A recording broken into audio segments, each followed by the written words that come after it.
বীরভূম জেলার রামপুরহাট কলেজে ছাত্র সংসদ নির্বাচনের দাবিতে এবিভিপির বিক্ষোভ ও স্মারকলিপি প্রদান।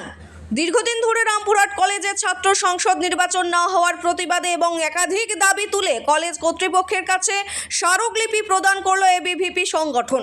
মঙ্গলবার বীরভূমের রামপুরহাট কলেজে সংগঠনের নতুন ও পুরনো ছাত্রছাত্রীরা বিক্ষোভ মিছিল ও স্লোগানের মাধ্যমে নিজেদের দাবি তুলে ধরেন। এদিন প্রথমে রামপুরহাট কলেজ মাঠ থেকে এবিভিপির পক্ষ থেকে একটি র্যালি বের করা হয়। হাতে এবিভিপির পতাকা নিয়ে ছাত্রছাত্রীরা কলেজ চত্বর ও মূল প্রবেশদ্বার পর্যন্ত মিছিল করেন এবং একাধিক স্লোগান তোলেন। পরে কলেজ চত্বরে সংগঠনের পতাকা নিয়ে বিভিন্ন জায়গায় ঘুরে বিক্ষোভ দেখান তারা।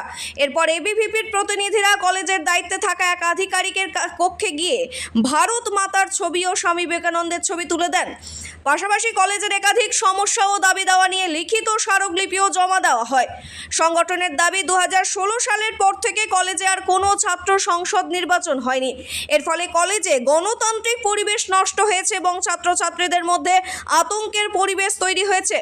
কলেজ ক্যাম্পাসে বহিরাগতদের অবাধ প্রবেশ, ক্যান্টিনে মাদক জাতীয় সামগ্রী বিক্রির অভিযোগ, রাতের অশান্তি এবং কলেজের পিছন দিকে অসামাজিক কার্যকলাপের বিষয়ও তুলে ধরা হয়।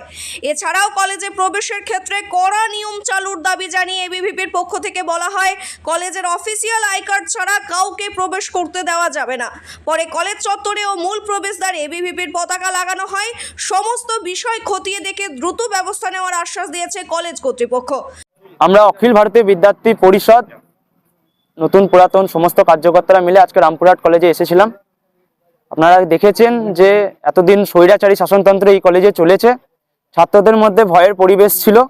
সেই ভয়ের পরিবেশকে মুক্ত করতে এবং কলেজের যে ক্যান্টিনে মাদক দ্রব্য এতদিন পর্যন্ত বিক্রি করা হয়েছে এবং বহিরাগতরা যে তাণ্ডব করেছে সেই সমস্ত কিছু আজকের অবসান। বিদ্যার্থী পরিষদের কার্যকর্তারা সবাই গভর্নমেন্ট বডির সঙ্গে দেখা করেছেন।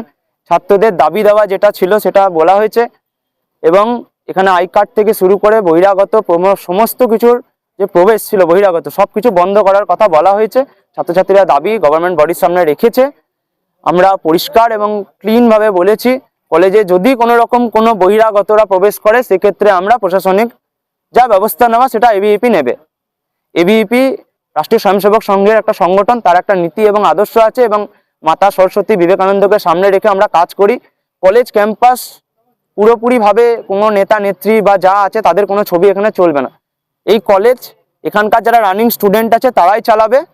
কোনো বহিরাগত যে কোনো মাতব্বর কোনো ওস্তাদ এখানে কলেজে ওস্তাদি করতে আসবেন। আমরা স্যারকে জানিয়েছি পুরো বিষয়টা যে কলেজের এই পরিস্থিতি আছে, ছাত্রছাত্রীদের কি বিষয় আছে। উনি বলেছেন অনেক কিছুই সলভ করবেন। যদি সলভ না হয় সেক্ষেত্রে আমাদের ছাত্ররা আগামী দিনে ডেপুটেশন দেবে লিখিত আকারে এবং পরবর্তীতে যা যা করা সেগুলো করা হবে। ধন্যবাদ। আচ্ছা, আমি আজকে অফিসিয়ালি আমাদের যিনি অধ্যক্ষ মহাশয় তিনি বিকাশ ভবনে একটা বিশেষ কাজে ব্যস্ত থাকার জন্য আমি আজকে দায়িত্বপ্রাপ্ত, আমার নাম হচ্ছে অধ্যাপক মুজাফফর হোসেন মণ্ডল।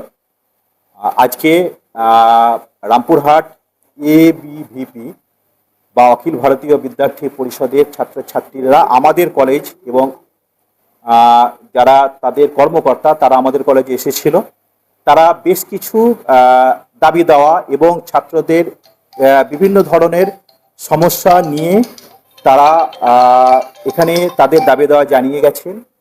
আমরা যথাসাধ্য তাদের যে সমস্ত দাবি দেওয়া সেটা আমি বলেছি যে কলেজের পক্ষ থেকে যখন অধ্যক্ষ মহাশয় আসবেন তাকে আমরা সেই বিষয়টা অবহিত করব। এছাড়া তারা খুব পারস্পরিক খুব সুন্দর আলাপ আলোচনার মধ্য দিয়ে বেশ কিছু বিষয় উঠে এসেছে। আমরা সেই বিষয়গুলি সহানুভূতির সঙ্গে সেগুলো যাতে সমাধান হয় তার আমরা যথাসাধ্য চেষ্টা করব এবং অনেক অনেক তাদেরকে শুভেচ্ছা জানিয়ে আমাদের এই যে আলাপ আলোচনা সেটা শেষ হয়েছে। দেখা যাচ্ছে যে ক্যান্টিনের যে বাইরে মানে কলেজের বাইরে মাদক দ্রব্য এসব বিক্রি হচ্ছে। এই বিষয়গুলো দেখুন, এগুলো আমাদের ঠিক অতটা আমরা এই বিষয়টা সম্পর্কে ইনফর্ম ছিলাম না। তা আজকে যখন আমাদের ছাত্রছাত্রীরা এই বিষয়টা আমাদেরকে জানালো, আমরা অবশ্যই বিষয়টা অত্যন্ত কড়া হাতে যাতে মোকাবেলা করা যায় তার চেষ্টা আমরা করব।